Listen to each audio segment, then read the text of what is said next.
Hello folks, welcome to another beveler review.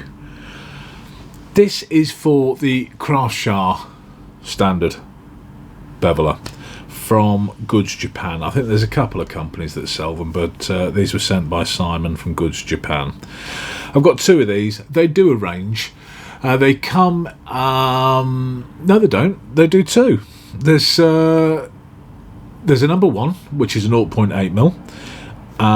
Which is this one. No, that's this one. And a number two, which is a 1mm. So that way round, 0.8 and 1mm. For the Americans, a mil is a millimetre, not MIL, MM. And a 0.8mm will be 1/32, and a 1mm will be nearly 3/64, just under 3/64. Mental calculation there, folks. Please check before going to press. So we've got these two in here. Let's get them out of the packets and have a play. They come in a simple plastic packet with a simple bit of plastic over the end, just to protect for transportation. Now, I will say, when I first got these, and a lot of the Japanese ones are very similar to this, is they've got this dog leg going on. And I wasn't too sure what to make of that, because that looks like you've got to lay it down in absolutely the precise and correct position, otherwise you're not going to get a bevel.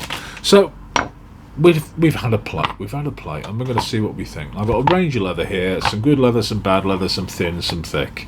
So we'll start off with the thin.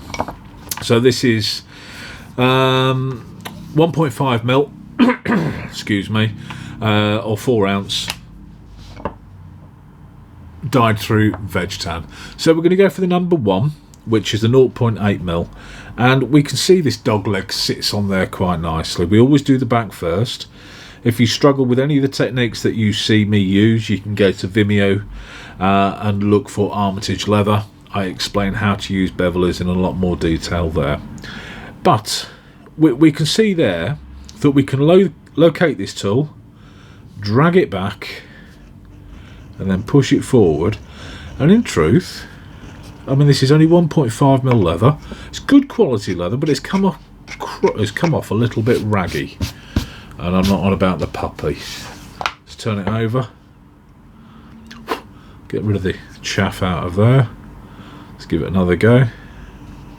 Much nicer cut, much smoother.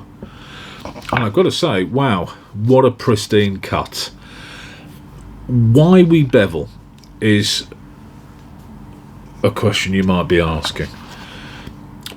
First and foremost, that rough edge, not rough edge, but sharp edge, is easy to catch. If we catch it, it damages the edge of the leather and it makes it look a little ropey. Taking that off protects it. Adds a little bit more durability to the edge of the leather and gives us the ability then to finish it by giving it a slick, coating it with something nice and making it stand out. Now, the important thing is about adding a coat to the edge of the leather is where that coat starts and stops. If we have a very straight line to follow, we have a very clear definition of where our edge coat finishes, which ups the level of the item that you're making. If it's raggy and all, not the puppy, if it's raggy and all over the place, then it's going to look a little ropey. This has given a very clean and nice cut. We see at the back it's got a very, very clean rounded curve to it, so it sits in there nicely, cutting a curve. This dog leg didn't appeal, but I can see it's a great training aid for those starting out, and I would class this as a beginner's tool. It's a great training aid because we can actually set the angle of the beveler correctly to the leather and get a nice cut from it. Let's go to something a little more substantial. We're going up to a piece of pull-up. This may be... oh, the back's a bit ropey. We'll go up to the number two. I think the 1mm one for this. And we'll run this down. We'll set that angle. You can see the leather moving. It's a lot more malleable, a lot softer and stretchier than the other leather, but nonetheless cuts a dream. Go into the face again, see the leather moving. Even so, cracking cut. Can't argue with that. 2.5mm, 6 ounce piece of Lamport from Marcus Gear, dyed through shoulder, nice and firm, nice and tight on the back, lovely bevel, very clean, whistles through, ropey, nasty, fibrous, horrible, unfinished leather, don't like it, very woolly on the back, very hard to cut, very hard to bevel. We're taking something off, but it's not taking it off very evenly. That's probably definitely more about the leather than it is about the tool. Let's try the front. Closer fibres, tighter grain.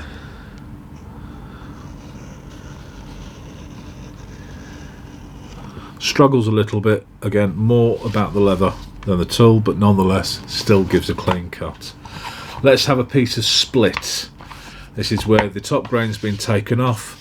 The flesh beneath has been refinished, given a machine look, and full of large fibres, very far apart. Still leather, but nowhere near the quality. You can see it's struggling exactly like it did with the woolly on the back. How does it fare with the face? Big fibres, you can hear it fighting, but nonetheless actually gives a good representation of itself. Not bad at all. Pierre de Resistance, a nice piece of 4mm, 10 ounce plus English bridle. Let's do the back first. Oh, look at that, whistles through. That's the flesh side, that's perfect. Let's go for the grain side. Didn't even have to work, cut itself. Absolutely bang on. You're not going to get a bigger bevel, so therefore you're not going to get rounded edge on thicker leather, because that only comes in a 1mm size. But you are looking there at maybe going up to the deluxe set, because they do two. They have the standard, which is this one, and the deluxe. So you're looking for a good beginner's tool to teach you the angle. This dog leg, whilst I'm not wholly keen on it, does actually help you get the angle right, and you can see it gives a good cut. The number 1 is 0.8mm, the number 2 is 1mm. It's 142mm long. The handle, which is possibly ash and stained, is about 32mm wide. $18.99 or £14.60. It is what it is. You get what you paid for. This is reminiscent of what Tandy produced years ago, and may even still on their cheaper range. I don't know. I've not looked at the Tandy site in that level of detail. Somebody may be able to correct me. But this looks like what Tandy was producing. But nonetheless, it works. Now, it's steel.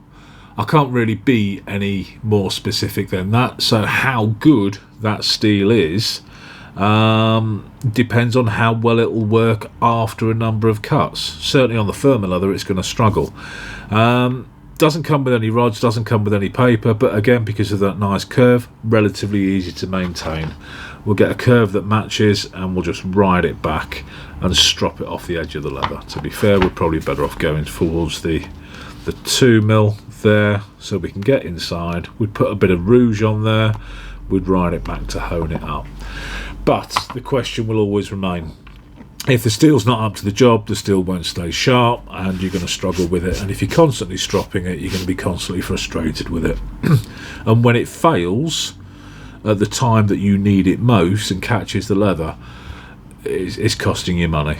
So it's one to consider. As a beginner's tool, as a start out, 15 quid, you can't argue with that. Cheap as chips. It does do the job. It does the job on a range of leathers. It's steel. What level? It remains to be seen. I imagine for 15 quid it ain't going to be that high. However, it's a beginner's tool. It's not going to be hammered at the start.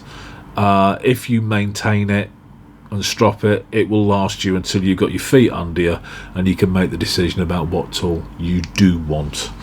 Again, All this information, folks, is in the pack. You can go to the website armitageleather.com, download the pack, look at my views, look at the pros and cons.